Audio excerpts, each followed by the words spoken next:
우리 함께 같이 말씀 보도록 하겠습니다. 말씀은 누가복음 2장 8절에서 14절까지 신약성경 제가 가지고 있는 성경으로 89페이지에 있습니다.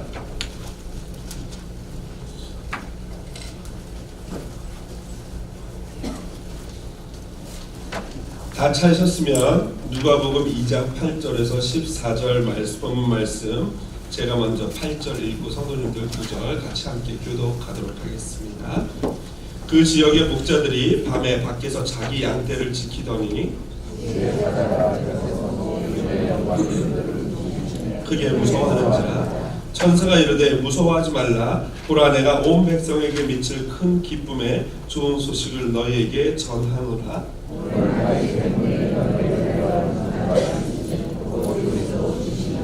너희가 가서 강보에 쌓여 구유에 뉘어있는 아기를 보리니 이것이 너희에게 표적이니라 하더니 다같이요 지극히 높은 곳에서는 하나님께 영광이요 땅에서는 하나님이 기뻐하신 사람들 중에 평화로다. 아멘. 오늘은 본문 누가복음 2장 8절에서 14절 말씀을 가지고 그가 오신 이유라는 제목으로 함께 같이 말씀 나누도록 하겠습니다. 여러분, 크리스마스에 어떠한 계획들을 가지고 계십니까? 나름대로 아마 여러 가지 좋은 계획들 가지고 계시리라 믿습니다. 특별히 우리 한사랑교회 성도는요, 오늘 저녁 크리스마스 이브 때 함께 모여서 같이 파티하고 하나님의 주님의 오심을 기뻐하는 그런 좋은 시간이 준비되어 있으니까요, 가능하면 함께 오셔서 같이 즐기실 수 있으면 좋겠습니다. 그러나 또 각 가정의 형편에 따라 가족끼리 가족 모임도 있을 수 있고 친척끼리 또는 친한 친구들의 모임도 있을 수 있습니다. 그것은 굉장히 좋은데 요즘 한국은 이 잘못된 이 크리스 문화로 병들어가고 있는 것이 너무나도 가슴이 아픕니다. 예를 들면은 벌써 몇 년 전만 해도 들려왔던 얘기들이 한국에 있는 모든 숙박업소가 이 크리스마스만 되면은 방을 잡을 수가 없다는 거예요.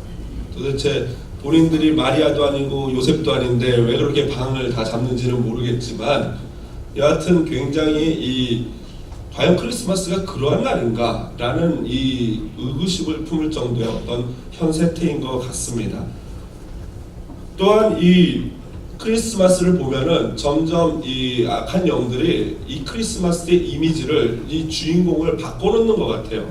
그래서 이 크리스마스의 주인공은 예수님이신데 자꾸 산타클로스라든가 루돌프라든가 기타 등등 다른 캐릭터들이 그 자리를 차지하는 것 같습니다. 물론 저는 그렇게 좀 너무 이렇게 꽉 막힌 어떤 그런 생각보다는 산타클로스 같은 경우나 루돌프나 얼마든지 이 아이들의 정서를 위해서 할 수 있고 우리가 충분히 즐길 수 있다라고 생각을 합니다. 다만 그러한 것들이 예수님보다 앞서게 되면은 그때부터는 뭔가 문제가 되는 것이겠죠. 제가 살았던 이 캘리포니아는요, 특별히 더 문제인 것이 제가 이 시애틀 어제 이 워싱턴 주는 좀 덜한 것 같은데 어제도 제가 오늘 파티를 위해서 무엇인가를 구입하러 나갔더니 거기서 이제 마지막에 다 계산을 하고 갈 때 인사하기를 메리 크리스마스라고 인사를 하더라고요. 그리고 굉장히 생소했어요. 왜 그러냐면은 제가 살았던 캘리포니아는요, 관공서라든가 이런 사업을 비즈니스하는 사람들이 이 손님들에게 메리 크리스마스라고 인사를 못합니다. 그래서 메리 크리스마스라고 인사를 했을 때 손님이 만약에 나 예수 그리스도 믿지도 않는 사람인데 불쾌해 해가지고 술을 하면요, 굉장한 많은 벌금을 물게 돼 있기 때문에 아예 공식적으로 법적으로 메리 크리스마스라고 인사를 못하고 해피 할리데이라고 인사를 합니다. 그러니까 참 이게 이 사탄의 방법이 대단하죠. 그런데 개 중에서도 보면은 좀 이제 사람 봐가면서 메리 크리스마스라고 인사하는 분이 있으면 얼마나 서로 이 쾌감이 있는지 몰라요.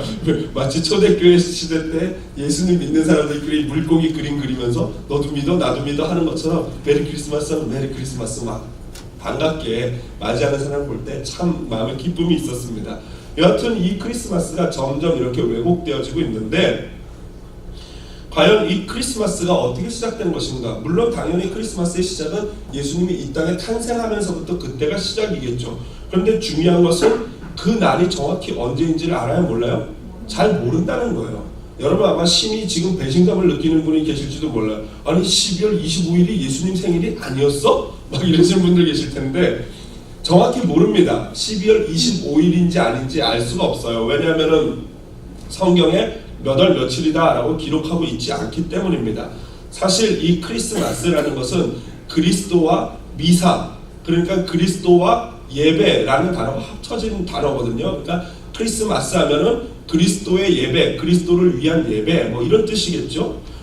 이 크리스마스의 유래는 사실 이 로마의 동짓날, 로마는 원래 우상 숭배를 하던 나라 아닙니까? 그런데 그 로마에서 우상 숭배를 하던 그 축제일을 어느 순간이 되면서 이 기독교의 축제일로 전환시킨 거예요. 그래서 로마의 교황 율리오 1세가 350년경에 12월 25일을 이제 기독교의 축제일 크리스마스로 하자라고 선포하면서 그 동짓날 로마의 우상 숭배를 하던 날이 이 그리스도의 날과 합쳐져서 이렇게 모든 사람들이 함께 축하하는 그런 날로 바꿔버린 거죠. 또한 우리 기독교적인 역사를 보면은 이 4세기의 교부인 히포 아우구스티누스가 자신의 책에서 예수님이 잉태된 것이 아마 3월 25일경이다라고 얘기하고 그 3월 25일경에 잉태되어 날로부터 9개월, 정확히 9달을 지난 12월 25일이 바로 예수님의 탄생일이다라고 이렇게 선포함으로 말미암아 교회에서는 대대로 이렇게 12월 25일을 크리스마스로 지켜오고 있다라는 이 로마의 설과 이 기독교 전통 두 개의 설이 있습니다.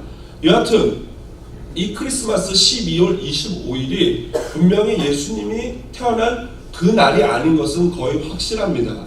그렇다면 언제가 예수님이 태어난 날일까요? 아마도 학자마다 조금씩 차이가 있지만 3월달 정도 내지는 10월달 뭐 이렇게 여러 가지 설이 있어요. 그러나 그것도 역시 정확하지 않습니다.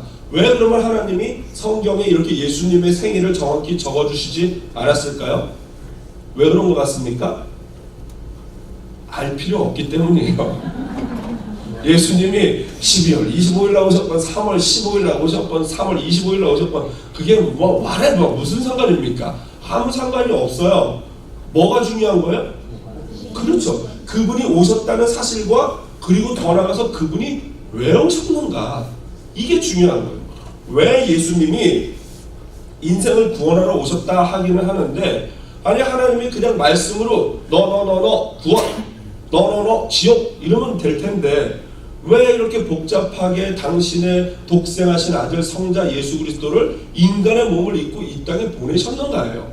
무엇 때문에 이렇게 복잡한 일들을 통해서 하나님이 이 구원 사역을 이루시는가? 도대체 예수님이 이 땅에 인간의 몸을 입고 오신 이유가 무엇인가? 저는 오늘 본문을 보면서 그 질문에 대한 해답을 찾기를 원합니다. 먼저 오늘 본문을 여러분 살펴보면요. 가장 먼저 예수님의 탄생하심의 소식이 목자들에게 전해지는 것을 우리가 보게 됩니다. 오늘 보니까 하나님의 사자가 9절에 보니까 주의 사자가 나타나서 목자들에게 예수님의 탄생 소식을 전하는데 이 하나님의 사자, 주의 사자는 바로 가브리엘 천사일 것이다 라고 모든 사람들이 이구동성으로 얘기해요. 왜 그러냐면은 가브리엘은 하나님의 전령이에요. 메신저예요. 그래서 다니엘이 작정하고 기도했을 때 다니엘에게 하나님의 응답을 가지고 날아오던 천사가 바로 이 가브리엘 천사였고요. 마리아에게도 네가 잉태하여 아들을 낳으니 예수라 하라 라고 말했던 천사도 가브리엘입니다. 그래서 아마 이 천사도 그 소식을 전하는 가브리엘일 것이다 라고 학자들이 얘기하고 있고 저도 아마 그렇지 않을까 라고 동의를 합니다. 특이한 것은 이 하나님의 사자가 목자들에게 예수님의 탄생을 전한 것입니다. 왜 그러냐면은 사실 이 목자들에게 예수님의 탄생을 전했다는 것은 증인 삼는 거거든요. 예수님이 그 아기가 바로 메시아다라는 증언을 하라고 목자들에게 그 소식을 전하는 거거든요. 그렇다면은 좀 더 증언이 신빙성 있고 증언이 힘 있으려면은 가능하면은 높은 사람, 가능하면 사회적인 어떤 위인들 이런 사람들에게 그 소식을 전해서 증거하게 하면은 더 효과적일 텐데 왜 하나님은 이 목자들에게 이 탄생 소식을 가장 첫 번째로 전했는가? 그 첫 번째 이유는 그렇습니다. 뭐냐면은 복음은 뭐 유명하고 높고 인정받는 그런 사람들에게만 전해지는 것이 아니고 누구에게 전해지는 거예요? 모든 사람에게 전해져야 할 것이 바로 복음인 줄로 믿습니다. 그것을 나타내는 거예요. 여러분, 이 목자라는 직업이 인식이 이때 당시 어땠을까요?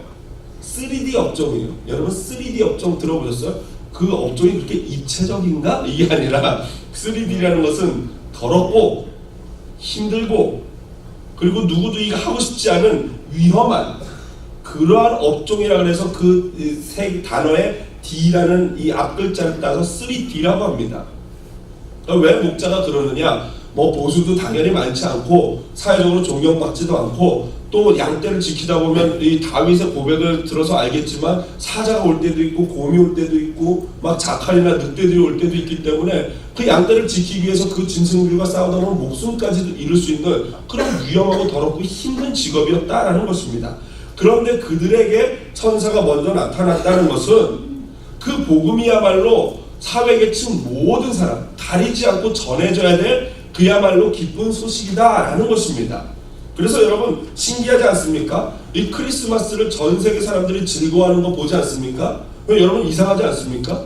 불교 신자들도 다른 종교인들도 크리스마스만 되면은 자기 날인 양 마냥 굉장히 즐거워하고 서로 선물도 주고받고 연인끼리 막 알콩달콩하는 모습들을 볼 때 이 사람들이 왜 이런가라고 생각해 봤을 때 아마도 인간이 본능적으로 아는 것 같아요. 이 크리스마스 예수님이 오신 그날이 누구에게 좋은 날이에요? 나에게 좋은 날이다. 그거를 인간이 본능적으로 아는 것 같아요. 뭐 자세히 성경을 보거나 예수님을 믿지 않아서 자세히는 모르겠지만 영적인 동물인 인간이 본능적으로 예수님이 오신 날은 나에게 좋은 날이다라는 걸 알기 때문에 나도 모르게 다 들떠가지고 같이 기뻐하지 않나라고 저는 생각을 합니다. 과연 그렇다면 그들에게 전해진 하나님의 소식은 무엇입니까? 오늘 보니까요 10절 뒷부분에 보면은 온 백성에게 미칠 큰 기쁨의 좋은 소식을 너에게 전하노라 라고 했어요. 온 백성, 방금 말씀드린 것처럼 모든 사람에게 전해질 큰 기쁨의 소식. 그렇다면 그 큰 기쁨의 소식이 과연 뭐냐? 11절입니다. 오늘 다윗의 동네에 너희를 위하여 구주가 나셨으니 곧 그리스도 주시니라. 다윗의 동네는요 베들레헴을 얘기해요. 베들레헴은 뜻이 빵집, 우리말로 하면 떡집이라는 뜻이에요.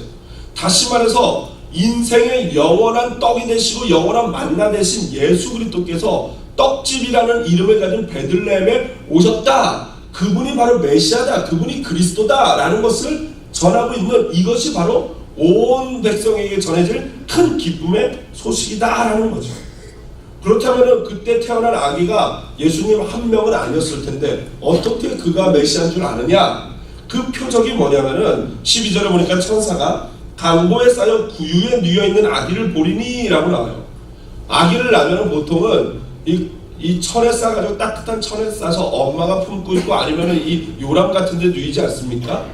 아기를 낳아서 말 밥그릇, 소 밥그릇에 아기를 놓는 경우는 거의 없지요. 거의 없는 게 아니고 없지요. 오늘 예수님이 바로 그렇다는 거예요. 그래서 천사들이 실제로 가봤더니 진짜로 그 아기가 강보에 쌓여서 말 밥그릇에 놓여있는 것을 보고 이 아기가 진짜 메시아구나 라는 것을 알게 했다라는 것입니다. 그러므로 이 복음의 큰 기쁜 소식은 이 목자들과 같이 천한 사람들에까지도 미쳐지는 영향력 있는 큰 기쁨의 소식이었다라는 거예요. 두 번째로 이 기쁨의 소식이 왜 목자들 같은 그런 천민들에게 임했는가? 그것은요 우리가 8절을 읽어보면 그 이유를 다시 한번 발견할 수 있습니다. 우리 8절 한 목소리로 같이 읽어보겠습니다. 그 지역에 아멘. 여기서 보면요 밤에 밖에서 자기 양떼를 지키더니 라고 나와있어요. 이때가 완전히 겨울은 아니었겠지만 이 팔레스타인 지역에 해가 떨어지고 밤이 되면은 봄가을은요 굉장히 쌀쌀하지 않습니까? 사막성 기후의 특징 아니겠습니까? 그런데 밖에서 밤은 원래 뭐 하는 시간입니까? 자는 시간이죠. 그런데 이 목자들은 자요 못 자요? 못 자요. 밤새도록 자기의 양떼를 지키고 낮에는 또 양떼의 꼴을 먹여야 되는 거죠. 풀을 먹여야 되는 거죠. 그러니 얼마나 고달프게 힘들게 일을 하고 있다라는 것을 우리가 알 수 있습니다. 여러분, 춥고 기나긴 밤에 무엇인가를 지킨다는 것이요, 굉장히 힘든 일이에요. 하루 이틀은 괜찮죠. 그러나 그게 계속되면요, 그건 참 못할 짓입니다. 저는 이 목자들의 심정을 너무 잘 아는데, 제가 한국 육군 임병장이거든요. 이래봬도 육군 임병장인데, 군대에 있을 때 제가 근무 쓰는 부대에서 사역을 했단 말이죠. 군대를 갔는데 1월달, 그 추운 1월달에 동해 바닷가에 그 칼바람이 부는데 근무를 섰단 말이에요. 근데 이 근무를 나가는데 제 총이 M602라고 이렇게 긴 기관총이 있어요. 그 총 무게만 해도 10kg입니다. 근데 그 총과 그 총을 들면 옆에 또 그 총알, 이 총알은 또 특수해서 이렇게 띠로 돼 있는 총알이거든요. 왜 영화에 보면 람보가 쏘는 총 있지 않습니까? 그 기관총 총알 1000발이 든 한 통을 들어요. 그럼 그것도 한 5kg 이상 나가거든요. 이 두 개만 들어도 묵직한 거의 20kg 가까워지는데, 거기다가 겨울이니까 뭐 깔깔, 속된 말로 왜 연두색 따뜻한 누빈 잠바 있잖아요. 깔깔이, 거기다 외투, 거기다가 이 방화라라고 해서 막 털 안에 있는 두꺼운 장화 이런 거 신고 거기다 무전기 달고 막 이러고 다 나가면요, 제가 마치 이 미쉐린 타이어, 여러분 그 캐릭터 알죠? 이 하얀 또 이래가지고 막 걸어갑니다. 진지까지 가는데 한 20분을 걸어가는데, 그렇게 하고 20분 걸으면 여러분 온몸이 어떻게 되겠습니까? 땀투성이 돼요. 가가지고 이렇게 다 풀어헤치고 있으면 한 10분 정도 지나면은 어디를 올라가면 이제 그 바닷가에 바위섬이 있는데, 그 바위섬을 네 발로 기어 올라갑니다. 그 장비를 들고 바위섬 꼭대기에 딱 올라가면 거기 진지가 있어요. 딱 해서 이제 거기 서서 근무를 쓰는 거예요. 올라가서 5% 헤치고 한 10분만 있으면 바다에 그 겨울 찬바람, 칼바람이 막 오면은 땀이 이제 식어서 얼음이 될 지경입니다. 이 어느 정도로 이 추위가 되냐면요, 한국 군인 고참들이 후임병들을 이 얼차려를 줄 때 겨울에 우통을 벗깁니다. 그리고 딱 열중샷 하게 해요. 그 추운 겨울에 우통 벗고 있으면 이 살이 얼지 않습니까? 거기다가 이 고문하는 방법인데, 물을 가져와 가지고 손가락에 적셔서 탁 던집니다. 그러면 이게 마치 바늘로 찔리는 것처럼 콕 찔리면서 나중에는 막 피가 날 정도예요. 그 추위에 근무를 쓰는데 저녁 6시에 투입이 됩니다. 그리고 언제 다시 우리 부대로 복귀하냐면요, 새벽 6시에 복귀합니다. 몇 시간이에요?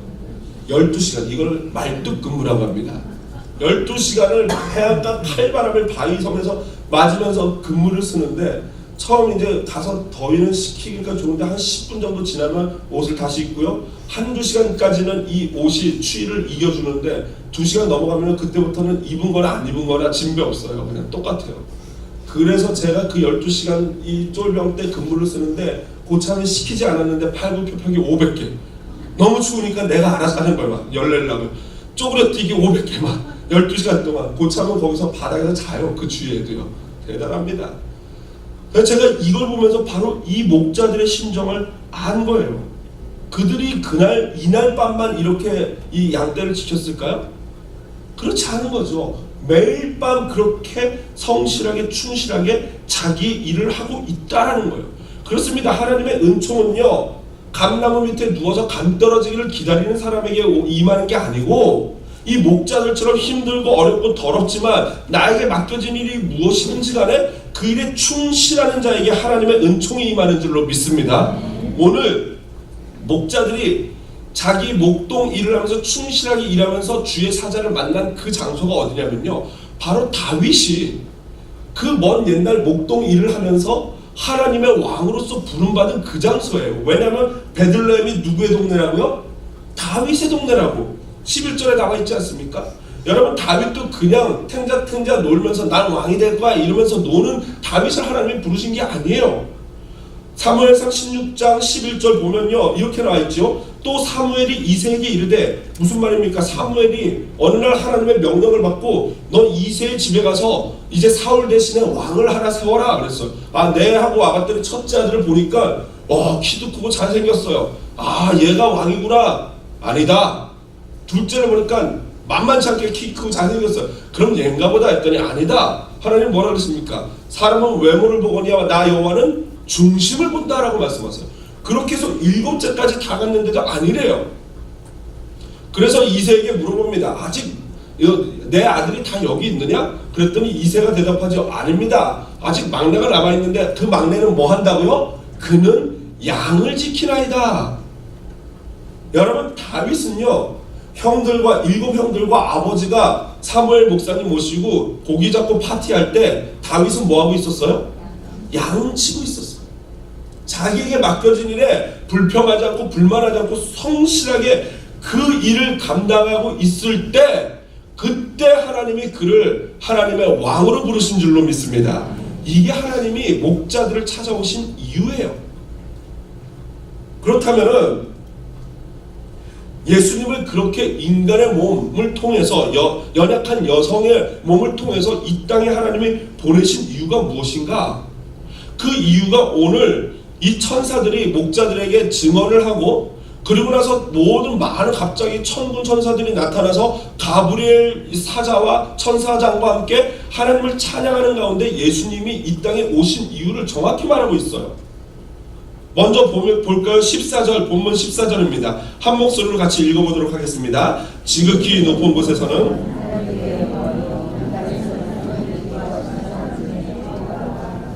첫 번째로 예수님이 이 땅에 오신 이유는 하나님께 영광 돌리기 위함인 줄로 믿습니다. 여러분, 그런데 죄인된 인간은요, 하나님께 영광을 돌릴 수 있어요, 없어요? 없어요. 왜냐하면요, 죄인된 인간은요, 누구의 영광을 추구합니까? 자기의 영광을 추구해요. 인간 가만히 보면요, 하나님의 은혜가 없으면요, 인간은요 다 자기중심적이고 내 영광 추구하고 내가 잘났고 내가 칭찬받기를 원하는 게 인간이에요. 그래서 로마서 1장 21절에 보면은 하나님을 알되 하나님을 영화롭게도 아니하며, 하나님을 아는데 하나님께 영광 안 돌린다는 거예요. 모든 사람이 죄를 범하였음에 하나님의 영광에 이르지 못하나니, 그러니까 인간이 하나님께 영광을 돌릴 수 없다라는 것입니다. 왜 그렇습니까? 원래 인간은 하나님과 화평한 존재로 지어졌어요. 하나님이 아담과 하와를 그렇게 지으셨어요. 그런데 아담이 하나님께 마땅히 영광 돌리고 하나님과 화평해야 되는데, 하나님께 영광 돌리길 거부하고 선악과를 따서 자기 영광을 추구하지 않습니까? 그러면서 하나님과 화평이 깨어져 버렸어요. 그때부터 인간은 하나님께 영광 돌릴 수도 없고 하나님과 화평할 수도 없는 깨어져 버린 상태가 된 거죠. 그러나 하나님은 다시 인간과 화평하길 원하시는 거예요. 왜? 너무나도 사랑하시기 때문에. 그런데 그것이 인간의 방법으로는 안 돼요. 그래서 하나님이 택하신 방법이 뭐냐면은 오늘 이렇게 번잡스러운 방법입니다. 에베소서 2장 14절 보면은 이렇게 나와 있죠. 다 같이 한번 읽어볼까요? 그는 우리의 화평이신지라 둘로 하나를 만드사 원수된 것 곧 중간에 막힌 담을 자기 육체로 허시고. 그렇습니다. 예수님이 당신의 육체로 하나님과 인간 사이에 막혀져 있는 담, 깨져버린 화평을 깨트려 버리신 거예요. 그 담을 예수님이 십자가에서 무너뜨려 버린 거예요. 그러므로 인간이 하나님과 화평하고 하나님께 영광을 돌릴 수 있는 유일한 길은 누굽니까? 오직 예수뿐인 줄로 믿습니다. 그래서 그 예수님을 믿고 내가 죄인임을 고백하고 예수님이 나의 구세주이십니다 라는 고백을 할 때 비로소 하나님이 영광을 받으신다라는 거예요. 그래서 오늘 인간의 몸을 입고 그 십자가 지러 이 땅에 오시는 예수님이 바로 하나님께 영광을 돌리는 존재다라는 것입니다. 그러므로 여러분, 크리스마스에 가장 시급하고 중요한 질문해야 될 게 있다면은 바로 우리 각자 자신에게 물어보셔야 돼요. 나는 과연 그 아기 예수와 화평한가? 여러분, 이 크리스마스, 올해 크리스마스에 이제 일주일 1년 남았는데 이 일주일 기간 동안 주님께 각자 자신에게 질문하십시오. 나는 과연 예수 그리스도와 하나님과 화평한 존재인가? 진짜 화평한가?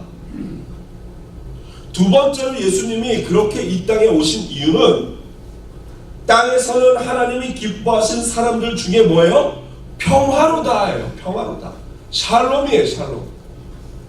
하나님과 화평케 하는 게 첫 번째라면, 두 번째는 하나님과 화평한 사람들이 그 다음에 해야 될 게 뭐냐면은 사람들끼리의 화평이에요. 앞서 살펴봤던 에베소서 2장 14절 한번 볼까요? 그 에베소서 2장 14절이요 사실은 하나님과의 관계도 얘기하는 거지만 에베소서 앞뒤 전후 문맥을 살펴보면요 이 사도 바울이 그는 예수님이고 우리라는 것은 바로 예수 그리스도를 믿는 유대인들과 예수 그리스도를 믿지 않는 이방인들을 말하는 거예요. 다시 말해서 예수님을 믿는 자들과 믿지 않는 자들이 뭐예요? 화평하게 하는 것. 그 다음에 또는 유대인과 비유대인이 화평하게 하는 것. 건강한 사람과 건강하지 않은 사람이 화평한 것. 강한 사람과 약한 사람이 화평한 것. 이것이 바로 예수님이 십자가 지신 이후 이 땅에 오신 이유다라는 것입니다. 그래서 모든 사람이 화평함으로 말미암아 하나님을 예배하게 하는 것, 이것이야말로 예수님이 이 땅에 오신 이유인 줄로 믿습니다. 그러므로 이미 예수 그리스도 아기 예수와 화평한 사람들은요 이제 지경을 넓혀야 돼요. 눈을 들어서 봐야 돼요. 나는 예수님과 화평한데 그렇다면 이제 내가 더 화평해야 될 내 주변에 있는 사람은 과연 누군가? 나는 과연 타인들과 다른 사람들과 화평한 존재인가? 내 주변에 있는 자들이 나로 말미암아 평화를 누리고 있는가? 로마서 12장 18절에 이렇게 나와 있습니다. 할 수 있거든 너희로서는 모든 사람과 더불어 화목하라. 할 수 있거든 너희는 모든 사람과 더불어. 모든 사람은요 말 그대로 모든 사람이에요. 예수님의 별명이 여러분 뭡니까? 평강의 왕이에요. 평강의 왕. 모든 사람을 이 평화롭게 하는 왕이시다라는 거죠. 죄와 사망에서부터 하나님과 우리를 화평케 하는 평강의 왕이신 거예요. 그러므로 우리도 할 수 있거든 모든 사람과 더불어 화목해야 돼요. 고린도후서 5장 18절에 이렇게 얘기합니다. 예수님의 오신 목적이 너무나도 잘 나와 있어요. 모든 것이 하나님께로부터 났으며 그가 그리스도로 말미암아 우리를 자기와 화목하게 하시고 첫 번째, 또 두 번째 우리에게 화목하게 하는 직분을 주셨으니 우리는 하나님과 화목했다면 두 번째 그 화목함으로 말미암아 받은 직분이 뭐라고요? 화목하게 하는 직분이에요. 내가 주님과 화목할 뿐만 아니라 나로 말미암아 다른 사람들이 하나님과 화목하게 되고 나와 모든 사람들이 화목해지는 이것이 우리의 직분이다라는 거예요. 그런데 여러분 그렇게 하고 있습니까? 정말로 모든 사람과 화목합니까?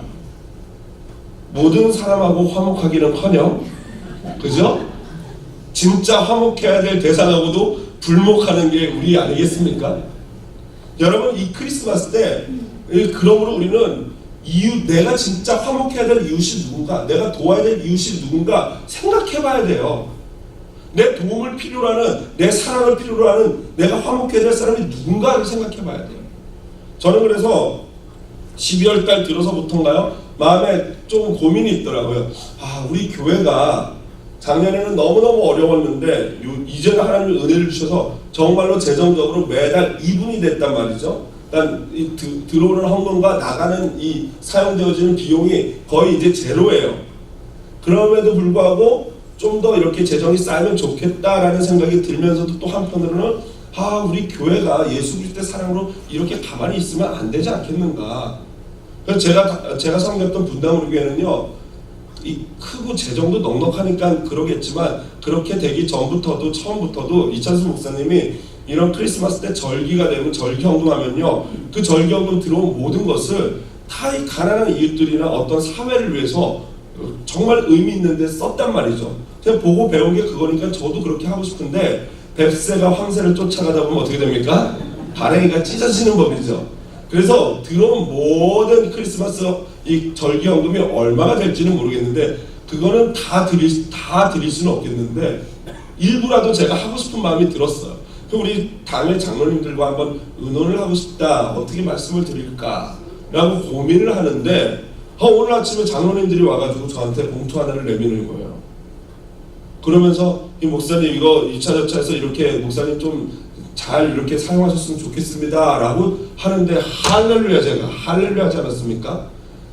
제가 그래서 장로님께 말씀드렸습니다. 너무 감사합니다 장로님, 이것을 우리 요번에 크리스마스 들어오는 헌금으로 해서 제가 의미 있는 데다가 이 사회에 환원하고 싶습니다. 그랬더니 장로님이 하더니 마음대로 하세요 이러시더라고요. 할렐루야. 근데 제가 너무 놀란 게 뭐냐면 제가 일구바람 말도 안 했는데 성령님의 역사심이 제가 마음속에 그런 마음을 먹고 이 기도도 아닌 기도라고도 할 수 없는 부끄러워 했으면 좋겠다라고 생각만 했는데 그걸 하나님이 장로님들 마음에 주셔가지고 이렇게 하시는 거예요. 할렐루야 아니겠습니까? 여러분 아깝습니까? 아니죠?